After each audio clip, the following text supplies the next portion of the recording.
अऊज़ु बिल्लाहि मिनश शैतानिर रजीम बिस्मिल्लाहिर रहमानिर रहीम। सब वीडियो देखने और सुनने वालों को अस्सलामु अलैकुम। हमारे चैनल के प्यारे व्यूअर्स, आज हम तिलावत करेंगे सूरह रात की आयत नंबर 7। यह है 7, 8 और 9, यानी कि आयत नंबर 7, 8 एंड 9 इंशाल्लाह तिलावत करेंगे तर्जुमा के साथ और तफसीर के साथ। तो चलिए शुरू करते हैं आज का सबक। लेकिन शुरू करने से पहले चैनल को सब्सक्राइब करें, बेल नोटिफिकेशन को ऑन करें ताकि अगली वीडियो आपको आसानी से मिलती रहे, और हो सके तो शेयर भी करें। ज़्यादा से ज़्यादा शेयर करेंगे तो ज़्यादा सवाब मिलेगा आपको। तो चलिए अब शुरू करते हैं आज का सबक। अऊज़ु बिल्लाहि मिनश शैतानिर रजीम बिस्मिल्लाहिर रहमानिर रहीम।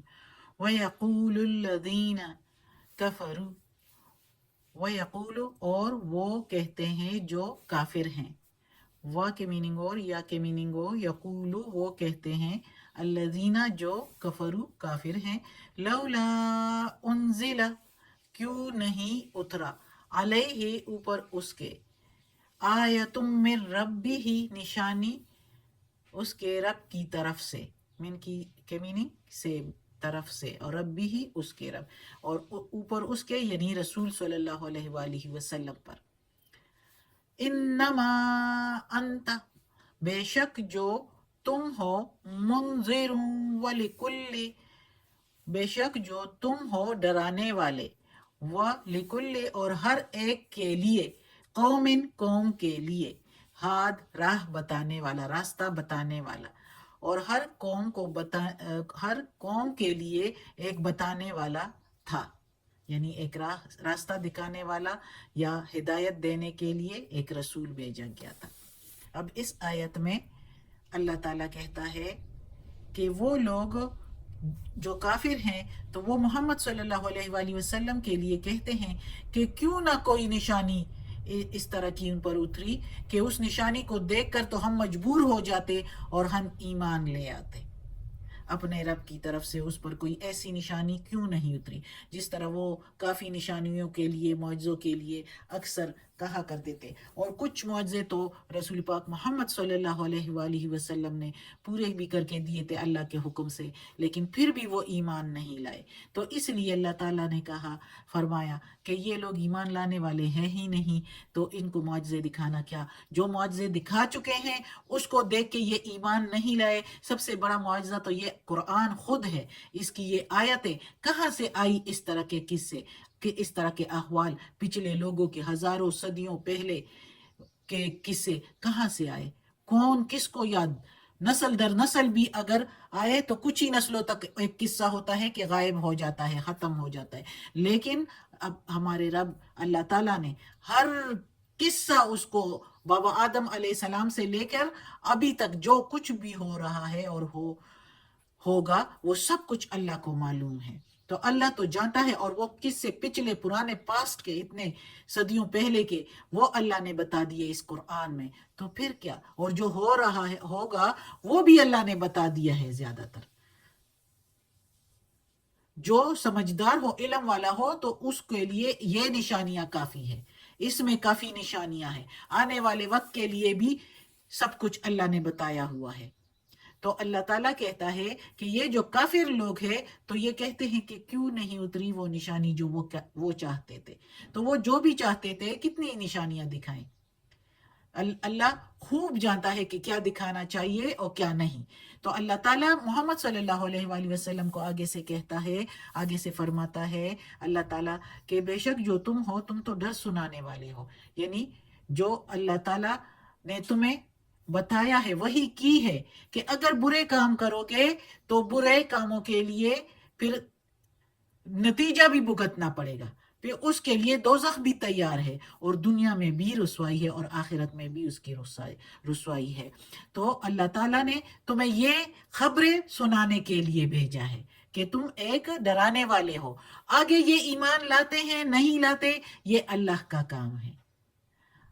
इसलिए आपका काम पैगाम पहुंचाना है, और ये जो लोग इस तरह की हरकतें करते हैं तो इसको छोड़ दो, اور اس پر غم نہ کھاؤ، اس پر دل برداشتہ نہ ہو۔ اللہ تعالیٰ محمد صلی اللہ علیہ وآلہ وسلم کو تسلی بھی دے رہے ہیں، اور ساتھ ہی اللہ تعالیٰ کہتا ہے کہ ہر قوم کے لیے ایک بتانے والا آیا تھا، جیسے کہ لوط علیہ السلام کی قوم کے لیے، نوح علیہ السلام کی قوم کے لیے، شعیب علیہ السلام کی قوم، صالح علیہ السلام کی قوم، ہر ایک قوم کے لیے ان کا رسول آیا تھا، اور ان کو یہی کچھ بتایا تھا کہ اللہ ایک ہے، اللہ کے سوا کوئی معبود نہیں۔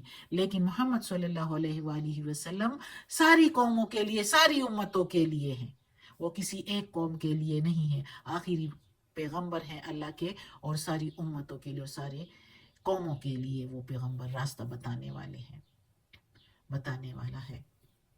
تو آگے اب تو دنیا سے پردہ فرما گئے ہیں، لیکن اس کی جو احادیث اور سب کچھ موجود ہے۔ تو آگے پڑھتے ہیں، اگلی آیت ہے، اللہ ہے، یعلم، وہ جانتا ہے، ما تحمل، جو حمل ہے، کلو، ہر ایک، انثا، مادہ کو، اور اللہ جانتا ہے جو حمل ہے ہر مادہ کے پیٹ میں، وما تغید، اور جو سکڑتا ہے یا گھٹتا ہے، تغید الارحام، اور پیٹ کا جو گھٹنا ہے یا سکڑنا ہے، وما تزداد، اور جو بڑھنا ہے، وکل، اور ہر ایک، شیء، چیز کا، عندہ، اس کے پاس، عندہ کے میننگ پاس یا یہاں یا اس کے نزدیک، ہو میننگ اس کے، تو اس کے پاس، بے مقدار، ایک اندازہ ہے، اور ہر چیز کا اس کے پاس اندازہ موجود ہے۔ ساتھ بے کے میننگ، ساتھ مقدار، تو ہم بے کے میننگ ادھر لیں گے، موجود ہے، اور اس کے پاس ہر چیز کا مقدار موجود ہے، اندازہ موجود ہے۔ اب اس آیت میں اللہ تعالیٰ کہتا ہے کہ اللہ پاک وہ ذات پاک ہے جو مادہ کے پیٹ میں جو حمل ہے، جو بچہ ہے، اس کو بھی جانتا ہے، اور اس میں جو پیچیدگیاں، جو تغیر اور تبدل، اور جو تبدیلیاں، اور جو قوتیں، اور جو کچھ بھی اس میں ہو رہا ہوتا ہے اس بچے میں، وہ سب اللہ جانتا ہے۔ اس کا گھٹنا، اس کا بڑھنا، اس کی قوتوں کا بڑھنا، اس کے استطاعتوں کا بڑھنا، سب کچھ اللہ جانتا ہے۔ تو جب اللہ یہ سب کچھ جانتا ہے، اچھا یہ بھی جاننا، اس کے میل فیمیل کا ہونا، یہ سب کچھ اللہ جانتا ہے۔ جب اللہ یہ سب کچھ جانتا ہے، تو کیا پھر یہ دنیا کی میں جو کچھ ہو رہا ہے اس کو نہیں جانتا؟ اللہ نے یہ دنیا بنا کے تو اس طرح چھوڑ دی، اللہ دیکھ رہا ہے۔ جب یہ سب کچھ اللہ کو معلوم ہے، تو اللہ کو دنیا کا ہر چیز کا پتہ ہے، ہر چیز کا ان کے پاس اندازہ ہے، ہر چیز کا مقدار ان کو معلوم ہے، اور ان کے پاس اندازہ ہے اللہ کے پاس کہ کتنا کرنا چاہیے اور کتنا نہیں کرنا چاہیے، کتنے وقت میں کتنا مقدار ہونا چاہیے اور کس وقت میں کتنا مقدار۔ تو یہ اللہ تعالیٰ انسان کو، جو دنیا کی رونقوں میں گم ہوا ہے، مدہوش ہوا ہے، غفلت کی نیند سو رہا ہے، اللہ تعالیٰ جگانے کی کوشش کر رہا ہے کہ جاگ جاؤ، میں نے تو زندگی کا، دنیا کو مشیت الہی کے مطابق اللہ تعالیٰ نے اپنا نظام ایسے بنایا ہوا ہے کہ انسان کو خود مختار چھوڑا ہے، لیکن ساتھ ساتھ ہدایت کے لیے پیغمبر بھی بھیجیں اور اپنی کتابیں بھی، کہ جاگ جاؤ، نہ جاؤ شیطان کے پیچھے، جاگ جاؤ، نہ ڈوبو دنیا کی رونق میں، جاگ جاؤ، دنیا ایک امتحان ہے، آخرت کے لیے تیاری کرو۔ اللہ سب کچھ جانتا ہے، اللہ کو معلوم ہے، اللہ کے پاس ہر چیز کا اندازہ موجود ہے۔ اگلی آیت پڑھتے ہیں، عالم الغیب، عالم غیب ہے، یعنی غیب کا علم رکھنے والا ہے، والشہادۃ الکبیر المتعال، اور ظاہر کا بھی، اور بہت برتر ہے، بہت بڑا برتر ہے، سب سے اعلیٰ ہے۔ اللہ تعالیٰ فرماتا ہے کہ اللہ پاک، یعنی اپنے لیے اللہ تعالیٰ فرما رہا ہے کہ وہی جو ابھی میں نے باتیں کی کہ غیب کا علم رکھنے والا، کتنے ہی پردوں کے اندر ایک چیز ہو اللہ اس کو جانتا ہے۔ جب सात जमीनों नीचे कोई चीज छुपी हुई हो एक जरा बराबर, राई के दाने के बराबर, उसको तो छोड़ो, जो माइक्रोस्कोप से देखने वाला लिविंग थिंग होते हैं, लिविंग नॉन लिविंग कुछ भी, उसको भी जानता है, उसको भी वो खुराक और सब कुछ प्रोवाइड करता है, उसकी जनरेशन को वो चलाता है। तो क्या वो आलिम गैब नहीं है? वही आलिम गैब है ना। और वो जब गैब का इल्म जानता है तो जाहिर का तो जानता ही जानता है, जाहिर है। सामने तो जब हम अदना से लोगों को जब नजर आ जाता है तो हम देख रहे, तो अल्लाह तो आलिम गैब है, तो सामने की चीज तो उसी के सामने होती है, सारी दुनिया बैक वक्त उसके नजर के आगे है। वो सबसे बरतर है, बहुत बड़ा बरतर, सबसे बुलंद बरतर और आला है, मुतआली की मीनिंग। आज का सबक ख़त्म होता है। अल्लाह हमें तौफीक दे इस कुरान मजीद का तर्जुमा मुकम्मल करने की और इस पर अमल की तौफीक दे। अल्लाह किस तरह पैरायों में हमें ताकीद कर रहा है, बावर करा रहा है कि गलत रास्ते पर ना जाओ, हिदायत के लिए कह रहा है, फरमा रहा है। अल्लाह हमें तौफीक दे कि हम सीधे रास्ते पर चलें और अल्लाह के पसंदीदा रास्ते पर चलें।